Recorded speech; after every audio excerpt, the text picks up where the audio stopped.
The first snow always came early to the small town nestled deep in the remote mountains. As soon as the leaves began to turn, the townspeople knew winter's icy grasp was not far behind. This year the snows came even earlier than usual. The first flurries swirled down from ominously dark clouds late one October afternoon, while the last of the leaves still clung stubbornly to the trees.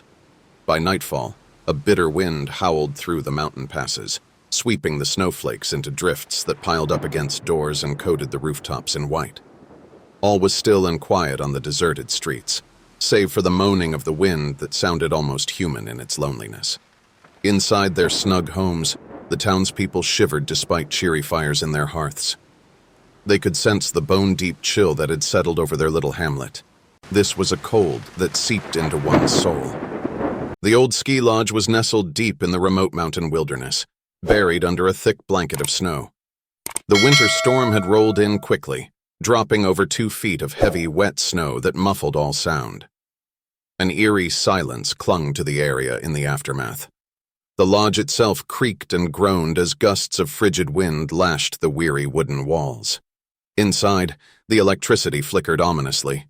Julie stared out the frosted window into the gloom beyond. The snow swirled and danced in unpredictable eddies. She squinted, struggling to see more than a few feet through the whiteout conditions. She knew the ski slopes and thick pine forest lay out there somewhere, obscured beyond sight. A prickling unease crept up Julie's neck. She couldn't shake the feeling that something sinister lurked out there in the shadows. John slowly walked down the dark hallway, his flashlight casting an eerie glow on the peeling wallpaper and dusty picture frames hanging crooked on the walls. Though he had explored the abandoned house many times before, tonight felt different.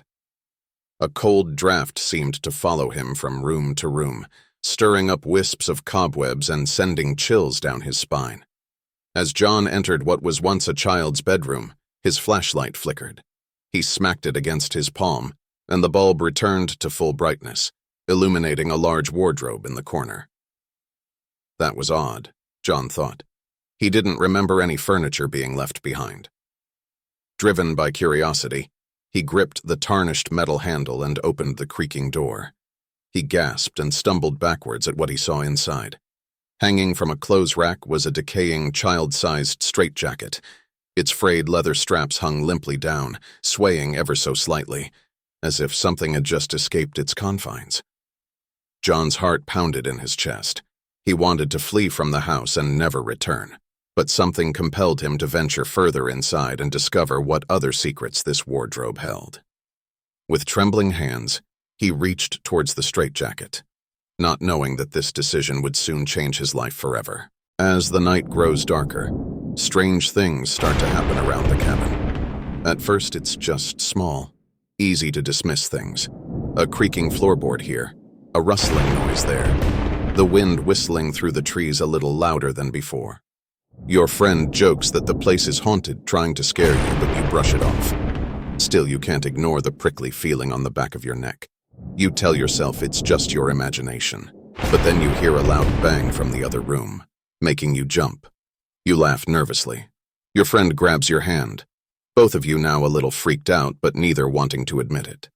You explore the cabin together, room by room, looking for the source of the noises. Each room is empty. Too empty. You go back to the living room. A cold draft blows through despite the windows being closed. The fire flickers. You and your friend draw closer on the couch, clutching each other. You both know something strange is happening here, but what? You're almost too afraid to find out. The day had started out normal enough. Mike had gone about his daily routine oblivious to the true horrors that lurked just out of sight. But as he stepped outside to get the mail, an unearthly shriek pierced the calm winter air. Mike froze, the hairs on his neck standing straight up. The sound seemed to vibrate through his very bones, sending chills down his spine. Slowly, he turned towards the source, the old shed at the edge of the property. Another shriek rang out, even more blood-curdling than the last. Mike stood paralyzed in fear as the door of the shed creaked open.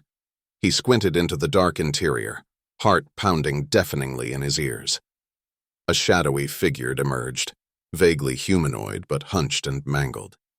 It crept towards Mike, limbs contorting in ways no natural creatures should. Rancid drool dripped from its jaws as it unleashed another bone-chilling cry. Mike's nerve finally broke. He turned and ran, the monster pursuing him with shocking speed. It was impossibly fast, preternaturally agile as it scuttled after him. Mike raced for his life, lungs burning, unsure if he could reach the safety of his house in time. As they peered through the cracked doorway, the full horror was finally revealed. A towering, pulsating mass of tentacles and eyes occupied the center of the room. Strange symbols were etched into the stone floor, forming a ritual circle around the abomination. Noxious fumes emanated from its hideous flesh. They now understood the true purpose of this place. It was a temple built to contain and worship this vile creature from another world. The sight of it was enough to shake one's sanity. They had to escape, if the thing had not already noticed their presence. This was a true eldritch horror that should not exist on this earth. But they could no longer deny the reality of what they were seeing. This mountain cabin hid a terrible secret, and they had stumbled right into the lair of an ancient evil. Jill collapsed against the wall of the cabin, gasping for breath.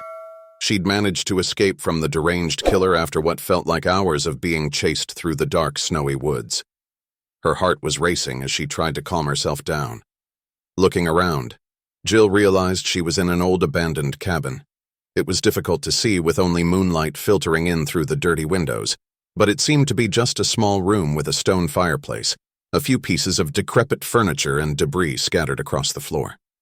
Jill let out a sigh of relief. She had found a place to hide, at least for now. The killer didn't seem to have followed her this deep into the woods. She couldn't hear anything except her own jagged breaths. It looked like the horrors were finally over. Jill cautiously believed she was safe here in the cabin, at least for the time being. She leaned her head back against the wall, trying to regain her composure after the nightmare ordeal. The relief flooding through Jill's body was palpable. She had survived somehow. She closed her eyes, almost laughing from the insane adrenaline coursing through her veins. It seemed the nightmare was finally coming to an end. With the haunting apparition seemingly vanquished, an eerie silence falls over the old mansion. The wind outside settles into stillness. Shadows retreat to the corners. Marissa rises slowly from her defensive crouch, every muscle tensed and poised for flight. She scans the second-floor hallway with all senses primed. Nothing moves. Her pounding heart begins to steady and she draws a shaky breath. "I think it's gone," she whispers. James straightens up beside her, cautiously lowering the antique iron candlestick he has been wielding as an improvised weapon. "For now," he says grimly. "But it'll be back. We need to get out of here." Marissa nods, not wanting to speak the fear out loud. They came here for answers but have found only deeper mysteries in this house of shadows. She tries not to dwell on what they witnessed, that pale, writhing form that blasted towards them in a rage of chaotic energy before dissolving into the darkness. And those eyes, twin points of fathomless evil brimming with hatred. She shudders. Some doors should never be opened. "Let's go," James urges, glancing nervously over his shoulder down the empty hall. Marissa takes a reluctant step forward, then another. Each creaking floorboard twinges her nerves as she descends the grand staircase. James follows close behind. Step by cautious step, they creep towards the heavy front doors and the promise of escape. "Just get outside," Marissa tells herself. "Once we're away from this place, we'll be safe." She quickens her pace, eagerness overcoming caution. The entrance hall stretches out before them, moonlight glinting around the edges of the tall double doors. Almost there. Her hand closes around the wrought iron handle, horribly cold to the touch. They are going to make it. A bone-chilling gust of wind bursts through the room, slamming the doors shut with a deafening bang. Marissa cries out and stumbles back. Shadows swarm up the walls, trapping them in darkness. The evil has returned for them. Jill sighed with relief as she shut the front door of the cabin behind her. The nightmare was finally over. The sun had risen, banishing the evil spirits that had terrorized her throughout the long, dark night. As the sunlight flooded through the windows, Jill began to feel the fear and tension melt away from her body. She slumped down on the couch, emotionally exhausted but grateful to see the dawn of a new day. As she sat there, she started to believe that maybe, just maybe, everything would be okay now. The worst was behind her. Or so she thought. Without warning, a decaying hand burst through the cushion next to Jill, causing her to scream in renewed terror. The zombie-like creature pulled itself up from the depths of the couch, pieces of dusty upholstery clinging to its rotting flesh. Jill froze in horror as the nightmarish figure loomed over her, a guttural moan escaping its disfigured face.